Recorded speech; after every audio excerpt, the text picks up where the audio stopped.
So in the story, we have the real life narrator, right? And she's imprisoned, not really in prison, but she's confined to this room. But it seems like she's in prison, right?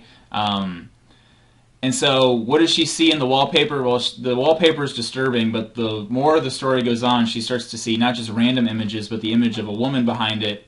And that woman is sort of behind bars. So in a way, the real life narrator is confined in this room in the house, and then we have a woman who's confined behind bars in the wallpaper. And so, you know, we can extrapolate that the narrator is sort of a foil for the woman who is in the wallpaper, and so the narrator is really trapped in the wallpaper and all sorts of things. And we can discuss that in the discussion thread later this week.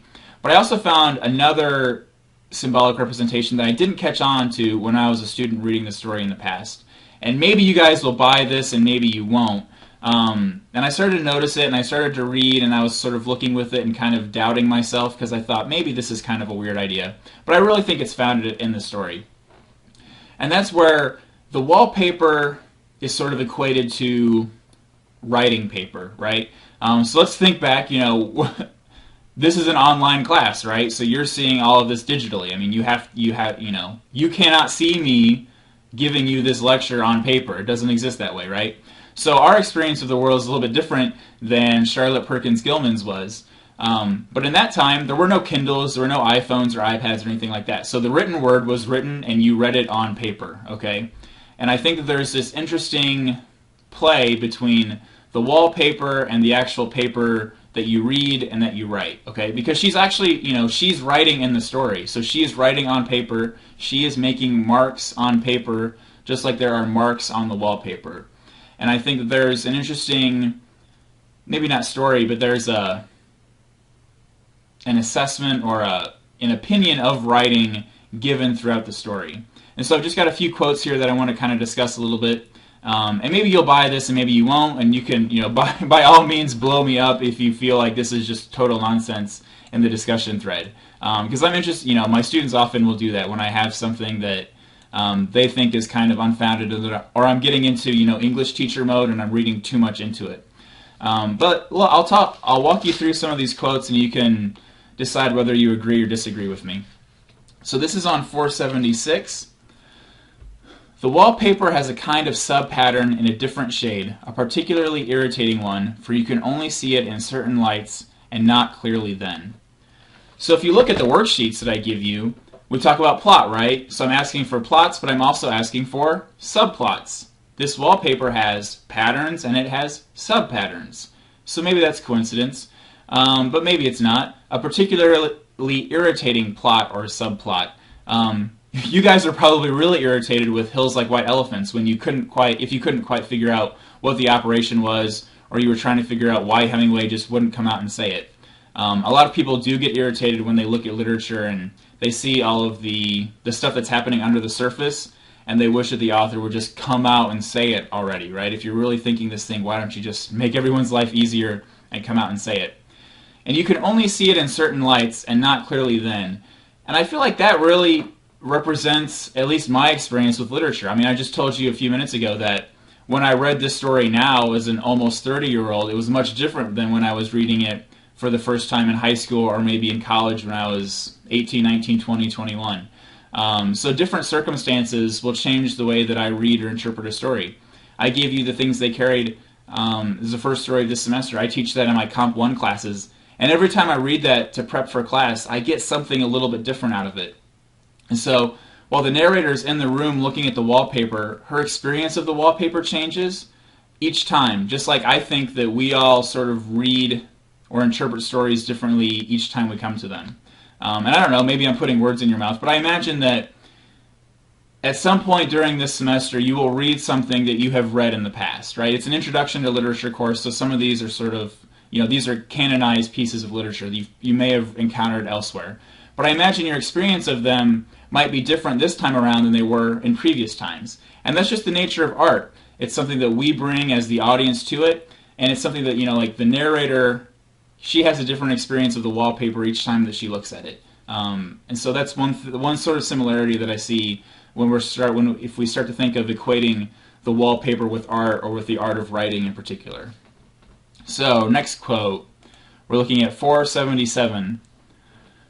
I know a little of the principle of design, and I know this thing was not arranged on any laws of radiation or alternation or repetition or symmetry or anything else that I have ever heard of. Sometimes when we read literature, we think it's pretty bizarre, right? And it's not constructed in a straightforward manner. And a lot of times art doesn't follow rules, right? If it's very formulaic, it usually doesn't equate to being good art. And so I think that her description of the layout of the designs here mimics or mirrors the way that art works, right? Because art does not necessarily come out of radiation, where all things come out of a central point with equal lengths, and where each line is separated. Because when we talk about radiation, I think it defines it in the text, yeah. A principle of design in which all elements are arranged in some circular pattern around a center. A lot of times there's not a real regular pattern that occurs in literature. There might be things that are similarities, but sometimes they're by chance. It's much less rigid than it is when you're talking about formulas. So there aren't laws of radiation or alternation or repetition or symmetry in stories. You might have foils, one character seems like another character, or you might have symbols where one thing is like another thing, but they're not a one-for-one equation. And so I think she's starting to interpret the wallpaper the way that she would interpret a piece of art, whether it's a piece of visual art or a piece of the written word, like a piece of literary art. Now on page 478. He says, no one but myself can help me out of it, meaning her funk, right, her depressive state. No one but myself can help me out of it. I must use my will and self-control. And I think that's really what the whole writing process is about.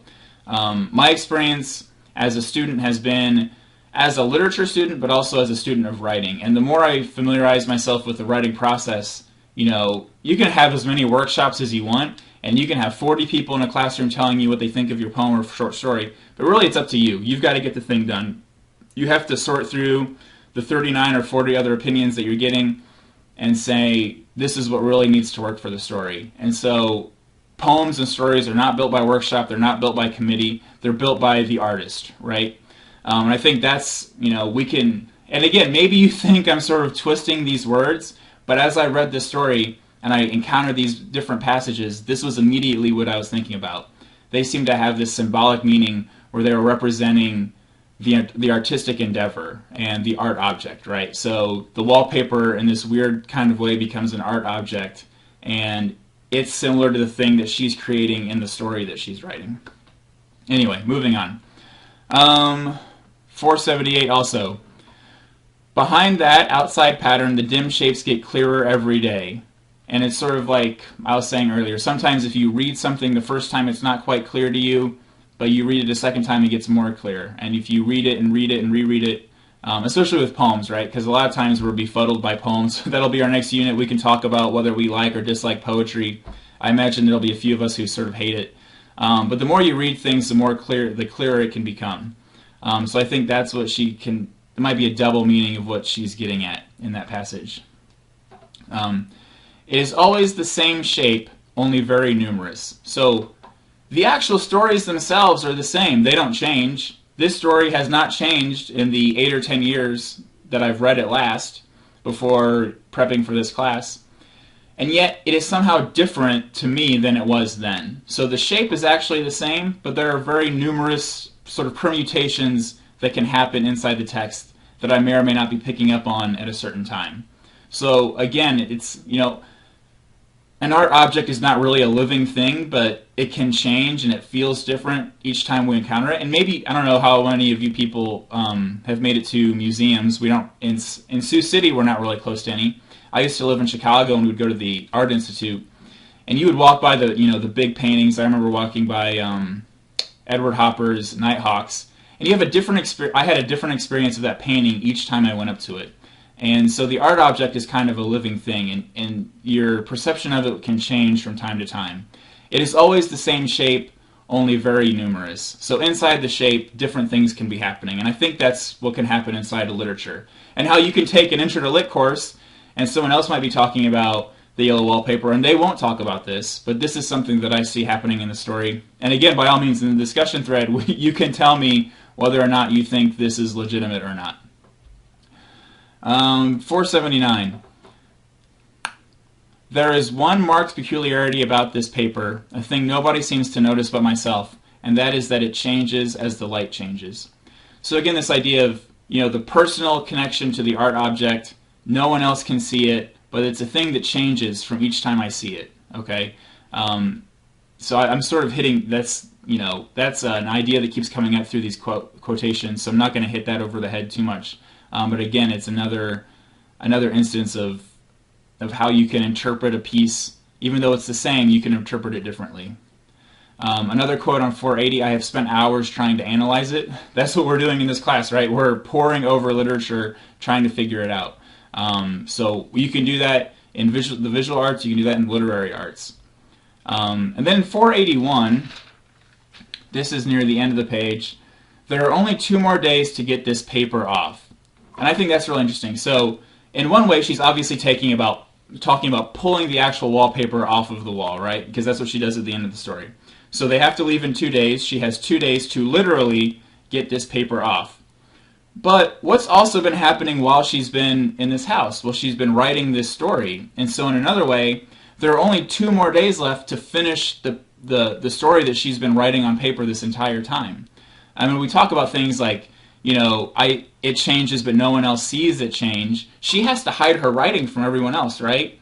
The husband thinks that the writing contributes to her sickness. And so the writing is a personal interaction that she has, just like her reaction to the wallpaper is a personal one. And so, this might be another thing, and maybe you don't find this as interesting as I do, but I think that there's sort of a thematic link or symbolic link between the wallpaper, the paper on the wall, and the paper that she's writing her story on. And it seems like in some ways she's imprisoned by the wallpaper, but isn't she also imprisoned by the story? Because the husband thinks that the story is making her sick. And so I think there are all these different kinds of similarities. So I just wanted to bring that to your attention. I know this video is a little bit long. We're running at 12 minutes right now. I hope I didn't bore you. And again, we can discuss this in the thread. Maybe you think this is legitimate. Maybe you don't. Maybe there are more quotes that you think support this. If you don't think it's legitimate, give me reasons. Don't say like, "Oh man, you're crazy. You're in your English professor mode." Try to give me a reason, argument about why you don't think this applies. But this is sort of what I'm thinking when we're talking about symbols. So this is a long video. It'll be the last one. So I'll leave you to your reading and to the discussion work for this week.